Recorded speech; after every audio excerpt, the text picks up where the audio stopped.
How to add Snapchat widget. Hey guys, welcome back to our channel. So in this video, we're going to talk about adding Snapchat widget on your phone's home screen, and here's how you can do that. First, if you're on Android, you can go ahead and long press on an empty area of your home screen. Then tap on widgets that you will find in the bottom of the screen between themes and settings. Tap on that. Now from this page, scroll all the way down and search for Snapchat and tap on that. Simply go ahead and long press the Snapchat widget and drag it to your home screen. You can place it anywhere you like.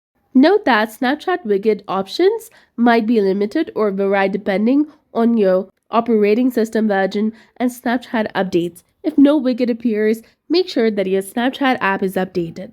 You can ensure that by going to the Play Store or App Store and then update the application. If you're using iPhone, you can simply go ahead and long press on an empty area of your home screen until the icons jiggle. And then tap on the plus button. Then scroll down, find Snapchat in the widget list, and then choose the widget size you want. And then tap Add Widget. So that's it for this video. I hope you found it helpful. If you did, please like, share, and subscribe.